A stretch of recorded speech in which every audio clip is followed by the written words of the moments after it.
Welcome to Armchair Anonymous. I'm Randall Shepard. I'm joined by Monica Lilly.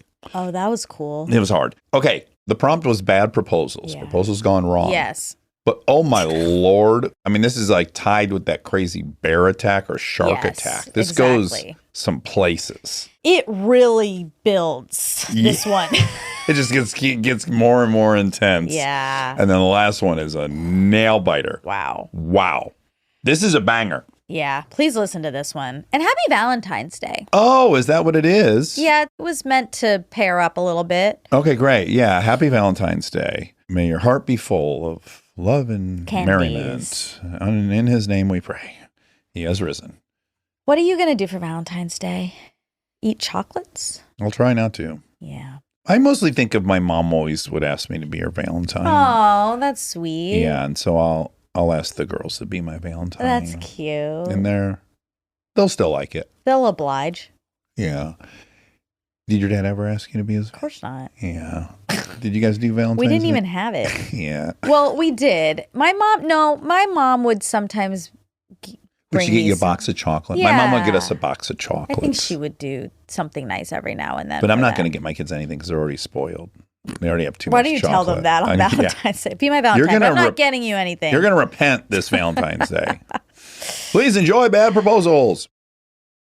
Hard times come and go. Good times, take them slow. My life, I had them both. Remember one thing, you gotta know, I'ma keep on shining. Cole? How you guys doing? Good. Can you hear us? Yeah, I can hear you guys. Can you hear me? Yes. Where are you, Cole? All right. I was really worried about the sound quality, so hopefully it's all right. I'm in my closet here. Sound is dynamite. Connection is a little iffy. Are you far from your Wi-Fi? Because we might have to piss Monica off and get you out of the closet. I'm through 4 doors. I can go in a different room here. Now we're getting a nice tour of your home. I can go to the home office here. Somehow got worse. I hate to say this. So I was right. We've lost the visual of you. Can I ask one last thing? Would you be willing to go to that first room you walked into? Because it was Yes, dynamite I can in there. absolutely do that. My wife is getting ready for work here. Oh, sorry. Oh, Our no. apologies. Sorry. Now we've got great image. We've got great sound. Hi. Tell her we say hi. She's stressed. She says hello. All right. Now we're talking. Cole, where are you? I'm in Billings, Montana. Ah, that Ooh. explains the spotty Wi-Fi. Yep. This story may or may not involve some other spotty cell service areas. Oh, fun. Okay, great. Are you from Billings? No, so I'm originally from Stroudsburg, Pennsylvania. What brought you to Montana? Work. You're a strong man. You've got broad shoulders. Are you doing something physical? I am not. I'm actually a chemical engineer, but I do work at a refinery. Are you lifting incredibly heavy test tubes all day? That's right. I load them up with the lead and all the other heavy things. Okay, great. Cole, hit us with this bad proposal. The bulk of it is in Billings, Montana. I've lived here for about 4 years now. I was proposing to my girlfriend at the time. Just to give a little bit of backstory, met on New Year's Eve, very High School Musical. We like to kind of think that we're a little Troy and Gabriella. Every New Year's Eve, after we kind of celebrate our anniversary, we both like to ski. So we'll go up to the mountains and make a whole weekend out of it. Flash forward to March of 2021, and I'm thinking about proposing. I buy the ring, but I'm planning the proposal and I want to get engaged New Year's Eve. The whole plan is we're going to go to Park City. We're going to ski. We're going to have a beautiful time in the mountains. It's going to be a gorgeous proposal. Get engaged. I love it. Fast forward to April, we now are moving houses. I don't want her to find the ring as we're packing up all the boxes. I actually send it to Pennsylvania to my parents' house. I'm young, so I just kind of pop it in a little manila envelope and let USPS kind of do its thing. Jesus. Oh, wow. Cole, you're a bright man. You're a chemical engineer. I think keystering it during the move would have been preferred to that. I'll tell you what, it made it there no problem. Oh, that was a red herring. But now, fast forward to October, November, we've kind of decided to make it a big trip. I suggested it because I wanted to have our friends and family there, and that way it could kind of be a big celebration after the proposal. The issue is that all of my friends and family could go and were on board, and none of her friends and family could go at all. Uh-oh. Uh-oh. I have all these group chats going with my friends, and she gets really sad So I start thinking, well, she's going to be real sad if I propose and none of her friends and family are around. This is when I kind of start wanting to audible here. The issue now is that I don't have the ring. Right. So now I have to call my parents because originally we were going to go home to Pennsylvania for Christmas. I was going to pick the ring up. I thought I had the perfect plan. So now I have to ask them to ship the ring back through the mail. So now they put it in another manila envelope and ship the ring back through the mail. I can't send it to my house because she might open it. So I got to send it to a friend's house now. So I'm not even receiving this thing. Again, the ring gets here unscathed. Oh, USPS, whatever it is. Yeah. Good job. So now I adjust the plan a little bit because we live in Montana, beautiful state. About an hour away, there's like a nice mountain near us. So I plan a little weekend that we're going to go to that mountain. So it's Friday morning of the engagement weekend. And I'm texting in this New Year's Eve group chat. And I send a text that's like, hey, I'm going to get engaged this weekend. You guys happy for me or what? And the next thing I see pop up is Tess was removed from the group chat. Oh, no. Fuck, she was on it. Oh, Jesus. One of my friends had added her in to the group chat Fucking no. because she was so upset that she wasn't being included in these plans. And the next text I get is, what the hell did you just do? And I look at my phone and I'm at work and I just scream, fuck. Oh, no. Everybody's dead silent. So I work kind of in a high risk business. So everybody thinks something really bad happened. You could hear a pin drop because we've had really bad days. My boss comes over to me and he's like, what the hell just happened? And I kind of tell him and he says, go home. And I don't want to see you until Monday. Get your shit sorted out. Oh, good boss. That is a good boss, but he was upset. Yep. So I got about 4 hours until she gets home from work. I'm doing the whole 9. You know, I'm getting flowers, I'm getting chocolates, I'm trying to set everything up at home. And then I remember she wants it recorded. So I go and I try and set up the camera. My video on my phone is not working. Oh, boy. Quick troubleshooting, find the first number for a remote Apple support, call it. And they're just like, you know what, we can fix this problem. It's going to cost about $250. If you download this screen sharing app, we can really see what's going on here. So I download the screen sharing app. Then they say, we just need a wire transfer. So all you got to do is open up and log into your bank. Oh, no.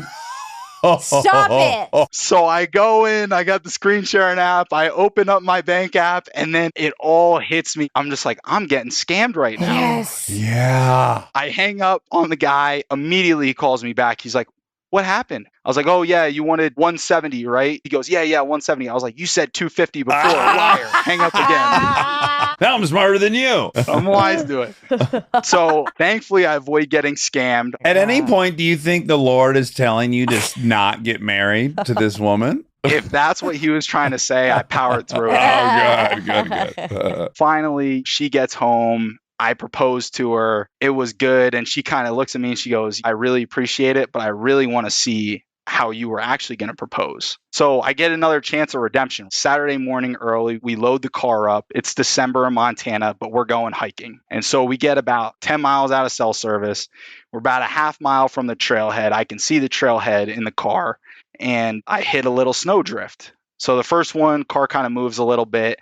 And I see a second one coming up and I say, you know what? All I need is a little more gas. I'm driving my Honda Accord Cross Tour. So I give it a little more gas. We barely squeak through the second snowdrift. And then I see a third one coming up. And I think to myself, you know what? It worked last time. A little more gas is all I need. I speed that thing up and I beach the car on a 2-foot snowdrift. Totally immovable. Cole, do you recognize you're an interesting mix of brilliant as hell and dumb as fuck? I would say that's spot on. I think my friends would describe me as the smartest person they know with the absolute least amount of common sense. Okay, that works. More of a PG version, but yeah. So now we're beached in the Honda. It is 15 degrees out. Oh. I got about a quarter tank of gas. Usually prepping for the winter in Montana, I got my blankets, my snow shovel, my emergency kit, just in case. I have not done that this year because it was a mild winter. All I have is a snow scraper. Oh, that's not going to help. I tell my fiance, wait in the car. So I spend the next about 3 hours in small gloves because I wasn't planning on doing significant work with a snow scraper, digging out the car. This is miserable. Do you think she was like, I don't want to go through with this? She must be thinking there's a lot of red flags. I'm worried at this point now. Get the car unburied, 4 floor mats under the wheels, get it out of this snowdrift, start driving back, and we are driving back in absolute silence. My fingers are numb. I'm bloody. And finally, she kind of looks over at me. She's like, you know what? One day this will be funny, but right now, aren't you glad that you screwed it up yesterday? And all I could just say was like, yeah. Oh, boy. Oh, wow. Oh, yeah, that's a rough start. But can only go up from there. That's a good silver lining. We got married on December 29th, just celebrated our first year of marriage. Congratulations. You went through hell and high water or high snow to get there. Cole, you're a delight. Yeah. This gal, as shitty as the proposal was, is a lucky woman. And we got to meet her. We didn't even realize. I did not tell her that I was going to try and commandeer the closet. And she comes in at like 1:40 and she's like, what the hell are you doing? I'm getting ready for work. I got to go. It was very high stress at the beginning of this. High stress feels like it might be status quo. These are not really abnormal situations for me, unfortunately. Oh, this is great. It's a delight meeting you. Thank you for telling us that story. We're so sorry you went through all that. Great to meet you guys. And my college roommate, Matt, and his wife, Courtney, they got me into listening to the podcast, and they are super up on the prompts, and they sent it to me, and they're just like, you gotta. Good oh, well, friends. thank them for us. All right. Great meeting you. Nice to meet you guys. Thanks. Hi. Is this Olivia? Yeah. Look at your sweater. Just for you guys and my earrings. Cherry to the max. For a second, I thought they were tattoos. When I just first glanced, I thought did those too. were your arms. No cherry tattoos yet. I have an orange and a peach. Oh, so that would go perfectly into your fruit aesthetic. It would. You're in a legit sound booth. I'm at my brother's house. He does voice acting, commercials and stuff. As soon as I got the email, I was like, I need the setup. Help! Get out of there. I don't care what audition you have. Are you in California? No, I'm in Syracuse, New York, Ooh. Oh, okay. He's doing voice work up there. That's interesting. remotely. Nice. Okay, so you have a bad proposal story. Since you guys started doing Anonymous, I was waiting for this prompt. Ah. I said, when this prompt comes out, I am locked in. They're going to pick it. And everybody in my life is like, please don't get your hopes up. There's millions of people that listen. And I said, no, this is it. May 2017, my boyfriend and I had been dating for like 5 years. We're talking about getting engaged. May 1st, we go look at rings. I pick out a ring that I love. I know he buys it that day, even though he makes me wait outside. So after May 1st, I'm on high alert. Nails done, dressed up. Anywhere we're hanging out, I'm looking good. I'm ready to go. That's This is right. our proposal. May 15th, he says, we're going to go out to dinner, wear a nice dress. I'm going to pick you up. And I'm like, okay, it's going to happen. So we start driving. He's driving past all of our regular spots. We're starting to get into some weird back roads and unfamiliar territory. After about 40 minutes in the car, he starts to slow down. I see a sign on the side of the road that I recognize, Trail of Terror. What the fuck? This is where he and I had our first date. Can you tell us what the Trail of Terror I need is? more. There's a huge open field, which in peak season is packed with people. People are drinking, people are having snacks, they're hanging out with their friends. There's a big projector playing scary movies. And then in the far right corner of the field, there's a trail that goes through the woods that you pay to get a ticket and you walk down and they jump out and scare you. It's like a haunted trail. Year round? No, this is just an October thing. So we had our first date like the week before Halloween, 2012. So to the right of the field, it's not a haunted house, but it's like a trailer connected to a barn. They makeshifted a haunted house. So that's a separate attraction, but basically an empty lot, dirt parking lot. Nobody's there. We pull in. I'm like, it's our first date. This is where it's going to happen. But I am oldest daughter, Virgo, notorious rule follower, don't like to take risks. I'm not a trespasser. He is the opposite. He's youngest son. He's like, whatever, let's go. There's no other cars. There's no sign of life in this place. It's the middle of May. It's a beautiful sunny day. So he leads me out into the middle of the big field and he's holding my hands. He's looking at me. We're chatting and I know it's about to happen. I'm letting it sink in while still being like, I'm afraid of getting in trouble. As we're chatting from the tree line, away from the trail, away from the barn, we hear a voice going, "Hey, what the fuck are you doing here?" Oh, no.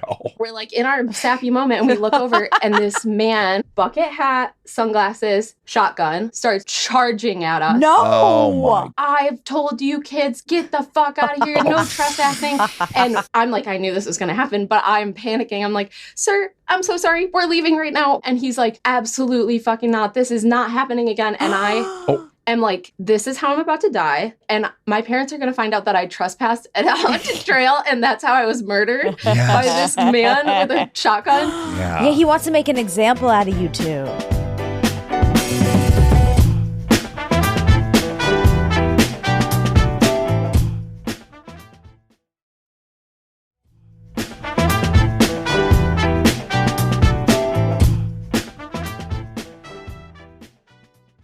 The guy goes, "This is the last time this is happening. Come on, boys." From behind us in the haunted trailer / barn, we hear the garage door open and hear chainsaws. Are you No. kidding me? Out comes these people with masks, like clown, scary. The guy with the gun is charging one way at us. The clowns are coming the other way at us. We're surrounded in the middle of nowhere. my. Nobody knows where we are. This is a horror movie. I'm kind of laughing because I'm so nervous. Like I'm having fight or flight but freeze, I guess. Yeah. I look at Paul. He doesn't look nervous about them. He's like afraid of me in the moment. Oh, it all no. clicked. He and I did say, not. "Did you do this?" Oh, Yes. I wasn't there. He planned it. He was totally in on Oh my God. That's spectacular. it. He kneels down and pulls the ring out. We're still surrounded. Oh, pictures. It's so scary. Oh. Yeah, I'm glad you sent pictures because this is really a hard to believe. Oh my God. And your now, I would imagine, husband has, they're very scary masks. For anyone that thinks these were like Amazon.com fucking Holy masks, no, these are Atelier bespoke masks. Your husband has the most nervous laugh smile He's on so his face scared. looking at you. So he reached out to the Trail of Terror and said, "Hey, this is where we had our first date. I know it's your off season. Do you mind if we just come on the property so I can propose?" And they're like, "Absolutely." And then the guy sends a message like an hour later and is like, "Do you want us to scare her?" And sends this whole plot for how they would scare me. And he was really unsure and finally was like, "We could do like a light scare, like thinking that they're going to pop out somewhere." Sure. Like the gun was not mentioned. God. Threatening of our lives The was not mentioned. chainsaws. He's got the ring out. I feel like I blacked out. Like I really don't remember this, but I know that I plucked it out of the box and I started walking to the car. I was so pissed. I was like, "I'm taking my ring. I'm getting the fuck out of here." Yeah, no party you liked it, right? No, he's like laughing. He's like, wait. And I turn around. All the clown people start taking their masks off. Two of the scary people are our super good friends that are photographers, and they captured the whole thing. So that's how we have the pictures. Do you start thawing as you see it's your own friends? Yeah, and they brought a bottle of champagne. She had it ready. And then I start to relax. That is so funny. It was really scary. Yeah, what does that group of folks do between October and the following October? It's so funny because the guy who sent the whole plot that works at the trail, he's like, "I'm going to see if I can round up some guys. Larry's got volleyball tonight," or whatever. Like, they were just normal dudes. But he's like, "My scarers are around. They're just jonesing to scare some people." Yeah. And is your life fun like this? He is so fun. Oh, I love We have two little this. kids now, and I still pick on him for this. And he's like, "It's so special." But like, I was traumatized for a bit, but I wouldn't trade it. Obviously, I got to talk to you guys. That's one step away from choreographing a car accident. Like you get T-bone and then the ambulance comes in, it's your mom and dad, and they've got It's you. true. I mean, Look, it's memorable. For sure. My friends that took the photos and videos, they did our wedding too. So they made this whole beautiful wedding video. And at the end, he has the footage of the proposal. And it's so loud and clear at the end. I say, white guys with guns are my biggest fear. If he was just a clown, I'd be like, okay, weirdo. Yes, I'm scared. But the man threatening my life really took it to another level. Really ups the stakes in a hurry. You were right to know this would get picked. Yeah. I don't think we're going to have a story like this. I really had a feeling. I'm so glad. He is here, and also my siblings are here. If they could just peek their heads into the sound booth. Hi there. Hi. This is the husband. You have the most adorable, nervous smile in all those photos. Like, is she going to get over this? Oh my gosh. I was worried. What a swing you took. I know. I didn't intend to do anything scary, but he was just so passionate about it and so excited. And he was like, I'll get my crew. That's a nice thing you did for them. Yeah. It made it fun. We love you guys so much. Oh, hi. Squeezing into the booth. You guys are so cute. It's delightful to meet so you guys. Nice to meet you all. We're so happy Liv got to tell her story. It was hysterical. Yes, So unbelievable. I was wonderful. completely on the hook. Did not see it coming. Monica got it. She was a little ahead of me. A little ahead. It took a while, though. It was great. It was so lovely to meet you guys. Yes, you guys Bye. too. Take care. I went into a whole, like, I totally believe these crazies live in that barn waiting. I could have gone that way. How would I? You would, well, I'll let Oh, you answer. don't know. I don't know. You're right. But when you get scared, I mean, I would be crying. right? For sure. Yeah. That's So then I'd maybe. I would be crying, but I would also that'd be be happy. nice. That'd be nice. Which would you rather happen? The proposal on the Jumbotron from last week or this? I would rather this. Yeah, you wouldn't be hated. Then you're surrounded by love, family and friends and champagne. All the stuff they wanted. Just had to get through this other part first. I mean, I guess then you're really hopped up. Your adrenaline is up. Aroused. You're aroused. Hop in the back of the Yeah, car. maybe that's a fun evening. Yeah. You're feeling You get like the clowns life and is so short. You get the chainsaws going in the background. Oh, hi. Hi, Jessica, where are you? I'm in Texas, Ooh la la, where? What part? Fort Worth. Did you grow up there? Yes, but I at 18 flew out of here like a bat out of hell into Colorado. Oh. Okay. So I was in a relationship. It was serious. We lived together. He made content in the Rocky Mountains for a ski resort. He ended up taking a job in Salt Lake City for an even bigger ski resort. He comes to me and says, I have to hike this mountain facing the big mountain ski town that he works for to get content of stargazing. So he has to get a shot at midnight of the ski resort. So we have to hike up this really intense mountain starting at dusk. It's going to be 4 hours to go up. I'm complaining about this. I'm like, I don't want to do it. I understand why I have to do this. Yeah, we just go up there on your own and get the fucking shot and then come home. Well, apparently he has to go with somebody because it's dangerous. I'm just hemming and hawing like, I don't want to do this. And he's like, no, please, this guy can't come with me. I need you to go. I'm being pretty whiny here. No, you just have a boundary. I mega learned boundaries from this whole situation over many years' time. Then we even do a test run. The Sunday before, he's like, we need to practice this because this is a huge hike. And so we're hiking up this mountain. I'm just upset the whole time. The next week comes along when it's time to do this important night shoot where they're going to have the whole resort lit up. Turns out there's a storm coming as well. Oh, geez. So we get to the trailhead at dusk and I'm complaining about it still. And he stops and he goes, please, if you ever just do anything for me the rest of your life, please just do this. At any point, are you getting the least bit suspicious? It's only when he said that. But my mind went to, there's no way that he's going to do this when I have made it clear I don't want to go on this hike. This is not my dream proposal situation. No, and if you knew me, you know I'm not wanting to live in the mountains. He's like, I have to do this. It's dangerous. Someone has to come. And so I'm finally just given. We get to the top and all I do is collapse on the ground. I'm in fetal position, feeling sorry for myself. And he's setting up this camera on a tripod. And all of a sudden he's like, please just come over here. I just need one thing from you. And so I forced myself to get up.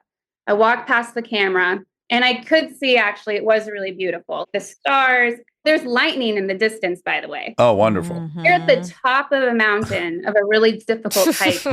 I go walk over in front of the camera and he drops down on one knee and he opens a little box and it's lit up. And I see this glimmering, sparkling flower ring. And the first thing out of my mouth was, No, not now. Please, not now. No. Oh. Yeah, this is tough. I must have blacked out the rest.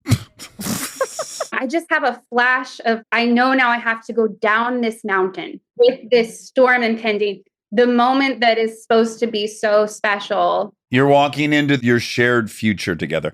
The other thing is, if I'm this person, I want a sincere yes. That's what I'm in the market for. I don't want anything coerced. Like people who ask people to marry them in front of huge crowds, I'm like, don't they realize the person kind of has to say yes?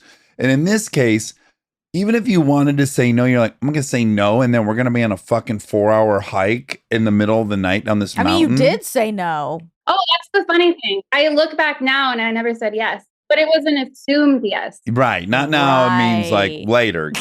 Yeah. I'm just crying. Oh. And we get down the mountain and we have this hotel room, had champagne and chocolate covered strawberries. I just remember crying in the hotel. And I think he said something like, I just thought that once it would happen, you'd be happy. Probably picked the wrong girl for that whole exercise. Because, no, she said so many times. No, I know. He wanted the gal we talked to who is a riverboat guide. He's picked the wrong partner for what he wants to do.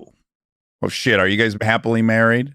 You're not married. Okay, I got panicked. You held up your hand like, oh, fuck, you're happily married. But like you're given signs the whole time. You want someone that wants to hike up to the top of this mountain. Definitely that's true. But I think more than anything, he wanted the photo. I think he had a vision in his mind of I want this photo. And even if the intention was good, it was a little murky. I had to learn a lot. We both did, obviously. So what happens when you're in the hotel room and you're crying? We go to bed because we're so codependent. We're obviously getting married. Oh, God. We're not going to break up. That's insane. That's too scary. The next day, he posts the picture. This is it. Oh, wow. It's beautiful. He was onto something with the photo. So at first I was like, that's so cute. He figured out how to light the ring from the box so you could see it up there. But now I realize, no, that was always going to be a part of the photograph. Yeah. And we were together for like 2 years and I couldn't plan the damn wedding. And then it imploded, the big lesson of if you don't listen in life, it gets bigger and bigger and bigger until life forces you to change. I think in those situations, their subconscious figures out how to get them out of it. If they themselves can't, you end up having an affair. Something materializes, your subconscious saves you somehow. The bottom will fall out at some point. Yeah. Well, thank God it wasn't post-marriage and kids. Yeah. I'm so grateful for all of it, genuinely. And did he find an outdoorsy gal? I have no idea. Okay. Fair enough. I hope so. Yeah. Here's a question. In your analysis looking back, what was it that you think he represented that you had decided, oh, I'm supposed to be with someone like this? Like, what story did you have? Why was he the person you were supposed to be with at that time? Well, I fell in love immediately. When you meet someone and it's like, whoa, all of your childhood stuff is brought up immediately because it's so intense. Yeah. Immediately I knew my life would change forever. And now I know that's usually a red flag. Yeah. Right. Yep. Yeah. It was just a mask, I think, for me to remain really comfortable, to not put myself out there. And I could kind of hide. It was very codependent. That ending shot me into deep emotional intelligence over time, because to have the kind of life and love that I want has forced me to grow immensely. Do you think it's possible that when someone has great dreams and aspirations, but they have some fear preventing them pursuing them, and then they meet someone who's already so clearly on a trajectory that just folding into that feels like a great way to not have to confront those fears? Absolutely. I mean, I just didn't have internal backbone of like, I'm whole within myself. And I've had to learn that incrementally over time. I was learning that through that relationship. Even getting to that relationship, I had to grow tremendously to even be in it. So everything was perfect. There was no time wasted. Yeah. Well, good. And you got a really beautiful photo out of it. I mean, there's no arguing. That's a gorgeous photo. Yeah, I mean, I haven't seen it in many years. Sure. Could be on National Geographic. Yeah. I'm glad no one died on this hike, a nighttime hike. Struck by lightning. Yeah. Well, it's so funny to me that there are all these impending dangers, like falling off a cliff or being struck by lightning. And the real danger was the proposal. Yeah, exactly. Well, Jessica, thanks for sharing that. Lovely meeting you. Thank you. Take care. Bye.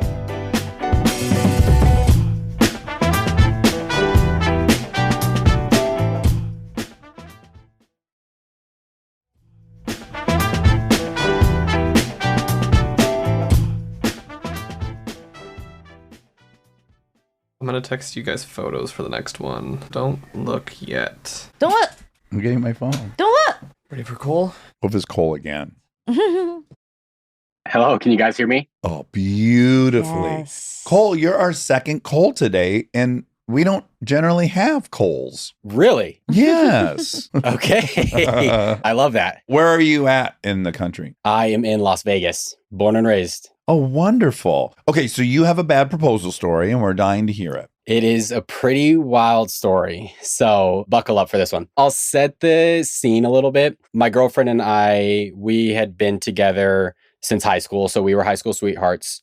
We were going to the University of Utah for college, and we were in our junior/senior year. We're kind of that new norm of 5-year senior. We were living together and full intention of getting married and everything like that. Just still wanted to finish out school, and we unexpectedly got pregnant. Okay, Oh. congratulations. A little bit early, still wanted kids, and I was so close to getting my degree, and I loved the University of Utah. It was really important for me to get my degree there, and then we were going to move back home. It's where all of our family is. She really wanted her mom to be there when we had our first son. I was kind of naive when I graduated, and I don't know if it was a little bit of arrogance or just being naive of like, yeah, I'm going to move back home. I'm going to get a job. It's going to be easy. They're going to see University of Utah. It's a pretty decent business school. And I moved back home, and I just could not find a job. What year was this?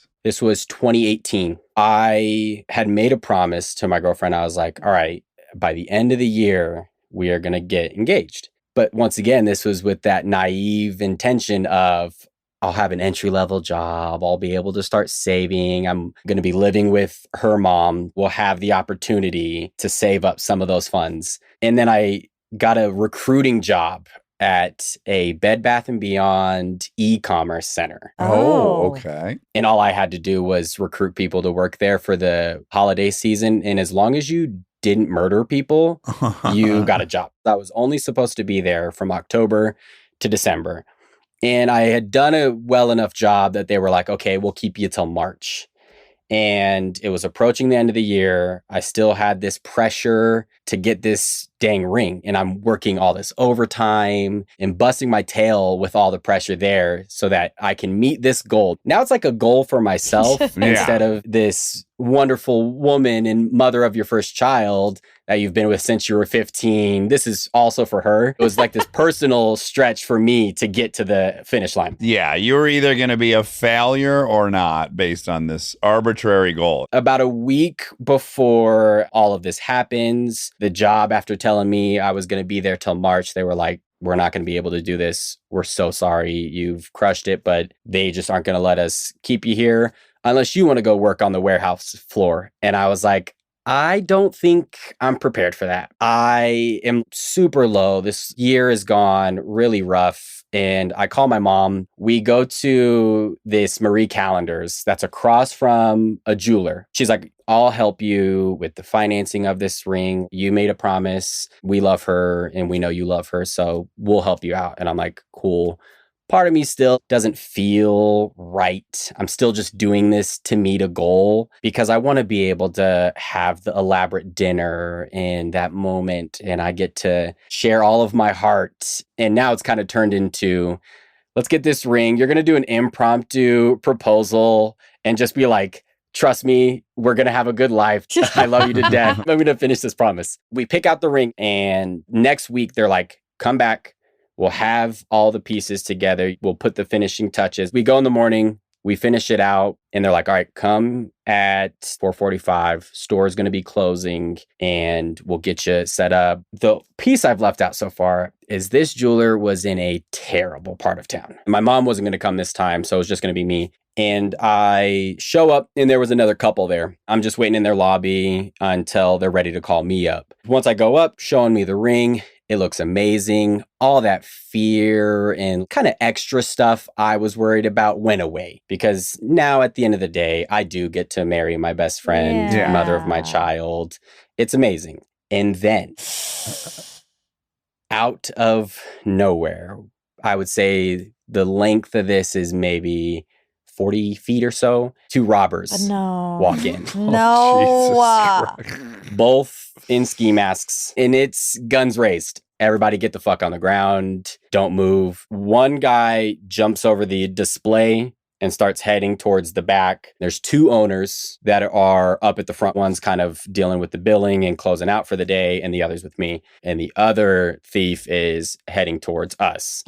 My hands are up now, looking back like, there's no fucking way this is happening. Yeah. And does it cross your mind? I don't care what they steal, but don't steal this ring.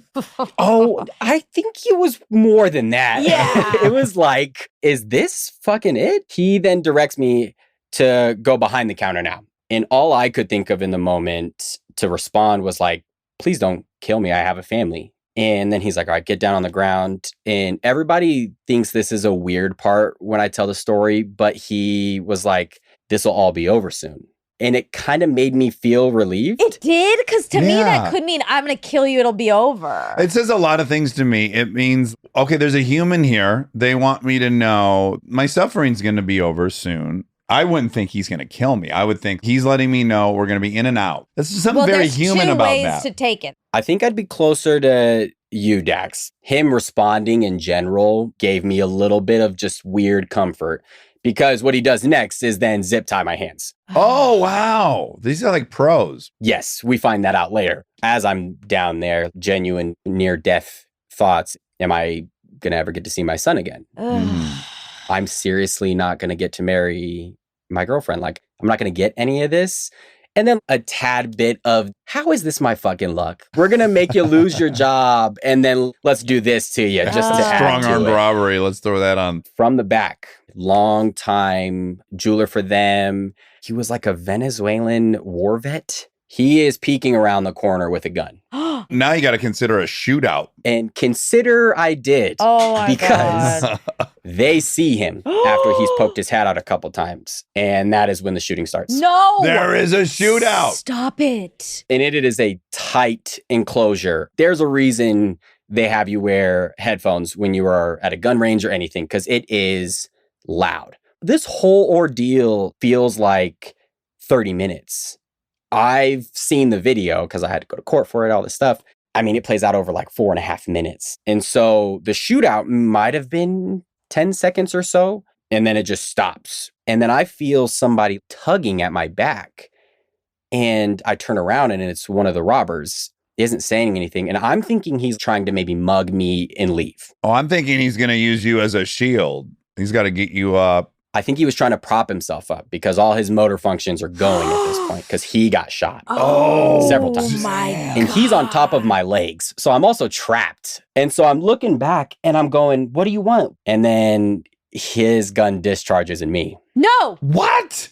And so he shoots me on accident. Where on you? Right in my side. And I actually shared some pictures. I sent them over. Oh my God. Oh, Mamma Mia. It's not a graze because it definitely entered, but you can see it entered and exited. Did it exit? At least some shrapnel did. Woo!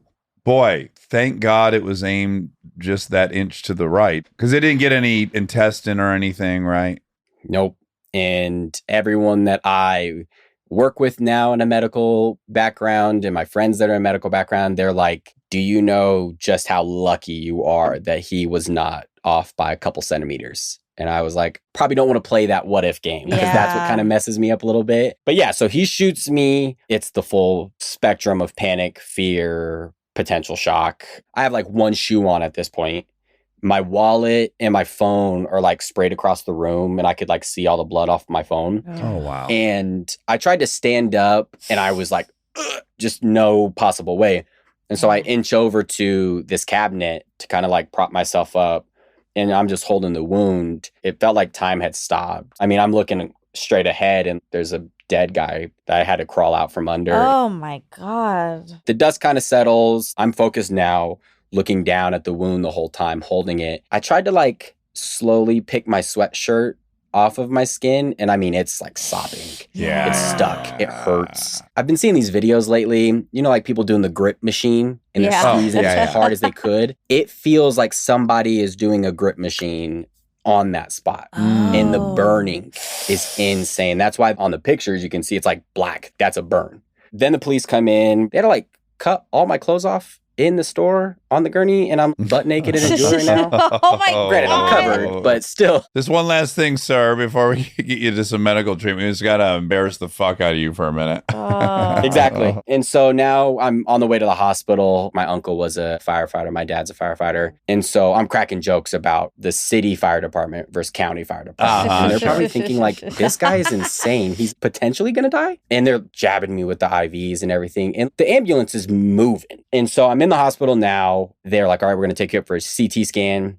They were looking and they said, okay, so where you got shot, it would be way riskier for us to do surgery to remove shrapnel than it would be to just let it be pushed out of your body over time. Right. It was not critical now. And so that kind of brought me some comfort. And then my girlfriend shows up and it was like, surprise. Oh, I bet she thought it was so sweet, though. She's already worried about you, and then you look at her and you say, I was there to get a ring. That's like, very sweet. She was like, I was looking at your phone location because you just stormed out of the house. You didn't say anything. You just said, love you, bye. What am I going to say? Hey, on the way to get something really nice for you. She's like, I was looking at your location and then it just stopped at the hospital. My mother-in-law thought I got like in a bad road rage accident. And so I was like, maybe I need to work on my anger because of this. Who all got hit? You, the one robber who was on top of you, died. And then the jeweler got shot a couple times too. The guy that was shooting the gun? Yep. He shot and got shot. And then the robber died from his shots. And then the other robber took off. Wow. Oh, boy. Wow. And did they ever find the other robber? They did. And it was wild because I ended up having to testify. But I had never seen that guy's face. I could point out the other guy's eyes, at least from his mask. So I'm up there. I have to recant my story, then just say, I don't know this guy, though. But they had planned this for weeks. They were jailmates in Florida. They had been pinging their phones and saw that there was like 1,000 texts and calls over the past couple weeks. I think that couple that was in the store earlier, they thought was probably the last customer instead of me.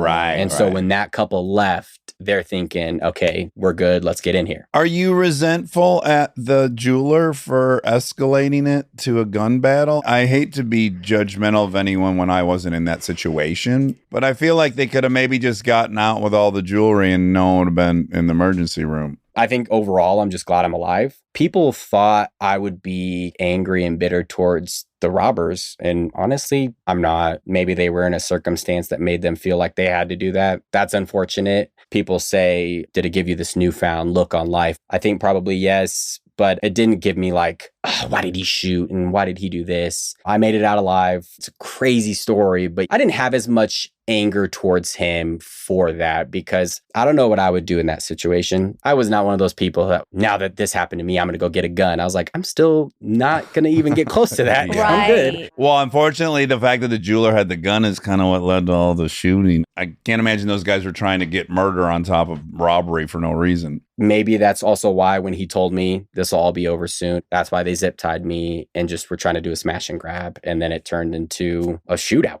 Yeah, fuck, dude. That is wild. Oh, man. I'm so glad you got out of there. Did they get the ring? The robbers didn't. It was a botched robbery.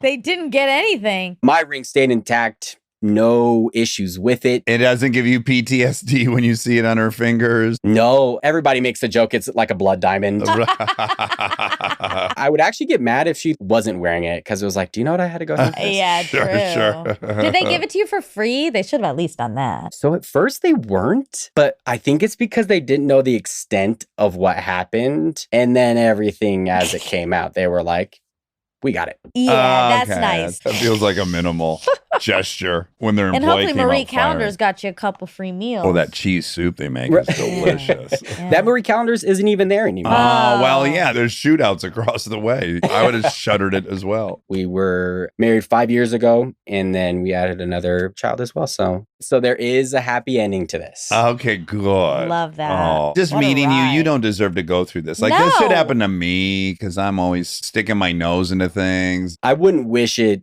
on my worst enemy. I'm I'm good now because it's 6 years removed. But that first year, you look in the mirror every day and it's just right there. And the scar kind of used to be gross because it would keloid. It's way better now. And then nightmares? Any nightmares? Not really nightmares, but I would be like overcome with emotions sometimes. I remember one time we were just eating dinner and I just start bawling. I actually work on the same street about a mile away from where it happened. And so for the first 4.5 years that I drove to work, I would take a different location so that I didn't have to drive past it all the time because I obviously had to go to therapy for it. Yeah. You're the first person we've talked to who's been shot. I wasn't expecting it in a proposal story. I'll tell you that. It's a real left turn. I'll give a shout out to my wife. She definitely wants to come in. Yeah, please, bring her in. Hi. You want to see the blood diamond? Oh, the blood beautiful diamond. ring. Yes. Wow. So yeah, she was the biggest Armchair fan. Everything that she brought up, she would be like, oh, I heard this on Armchair. And then she finally made me listen when we go on our road trips. And she would play the fart Armchair Anonymous. That one's hilarious. And then she was like, if a proposal prompt ever comes up, you have to tell it. And so it came up and I didn't know, but I was just like, I'm going to say this and let's see. Wow. Well, it's a slam dunk. That's hard to beat. Yeah. Very hard to beat. Well, you guys are so cute. Yeah, we're delighted Thank that you you. listen. Thanks for indoctrinating your husband to us. Yes, I'm spreading the word. Can I just quickly shout out my best friend in Germany? She just had a baby and she's a big Armcherry. So I wanted to shout Jordan out. Jordan. Shout out, Jordan. Shout out. Congratulations on the baby. All right. Well, lovely meeting you Yes. guys. Lovely meeting Thanks you. so much, guys. This is awesome. Take Bye. care. All righty. Bye-bye. That ran the gambit, didn't it? It certainly did. Almost every kind of story was within proposal. You don't know what you're going to get. Don't know. It makes me think you could throw out any prompt, like tell us a story about Tupperware, and then it would be like a skydiving disaster It's story. true. You just don't know. Do you want to tell your proposal story before we go? I bet people would want to hear that. Okay. Similar to all these stories, it's funny how us guys, we go get a ring and then we're going to try to plan some time. So you have this thing for a while. And I had the great luxury of having Nicole in my life. So I took Nicole to the ring store and I said, I want to say first which one, but I want to then know what one you think she'll like. And she said, there's two I think she would love. And I said, okay, great. Don't say. And then I said, I like that one. And she got really excited. And she said, that was my favorite of the two. Oh, great. So that was lovely. I get the ring. I've told the story. I was about to give my credit card. What is this weird feeling? I have a very familiar feeling. It's a weird feeling, specific. Oh, it's the moment you tell the tattoo artist after you look at the transfer, yes, I'll take it. And you go, okay, this is for life. So cut to, it's in my pocket of one of my jackets in my closet. And my plan was to go to this restaurant we had gone to early on. The first place I said, I love you. Which was? Stanley's. It was her restaurant. And so I was going to say, let's go to Stanley's, which would have already been suspicious, but maybe it would have been a gesture. So that was going to happen. I guess I had thought sometime in January. And it was Christmas Eve. And my mom had flown in and we had both just got back from Michigan. And we had this really, really wonderful Christmas Eve. And then we were laying in bed and I thought, oh, I'm going to try to recreate all this lovely feeling I'm having right now at this restaurant in 3 weeks instead of just taking this moment that I feel like it should be. I was naked. I walked to the closet.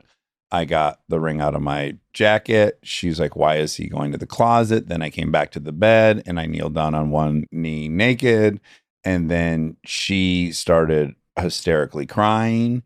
And I asked, and she said yes, but she had cried so loud and long that the next morning getting coffee, when I saw my mom in the kitchen, she said, oh, sweetie, what happened? Did you guys have a terrible fight? I heard Kristen crying last night. I was like, oh, and it was Christmas morning. She thinks we got into a real dust up last night. That's funny. Yeah. That's very sweet. Rob, did you have a ring for a while? Yeah, it was my grandma's ring that I got the diamond reset. I made a website for a fake restaurant that was like a prefix pop-up. Okay, this is very wob. And it was this Airbnb I rented on the lake in Chicago. And it had this whole outdoor balcony, and I had a friend that was a chef came and cooked a like 8-course meal. Oh my Lord. So we got to the Airbnb and he was there cooking. And Right. And so did you propose she knew. immediately? Okay. No, it was by the end of dinner, but we got there and it was just for us. And it was so she saw him Oh, there. that's and lovely. Started putting together the pieces. Yeah. She's a bright gal. All right. Love you guys. Love you. Do you want to sing a tune or something? We don't have a theme song. Oh. Okay, great. We don't have a theme song for this new show, so here I go. We're gonna ask some random questions, and with the help of Armcherries, we'll get some suggestions. On the fly rhyme dish, enjoy.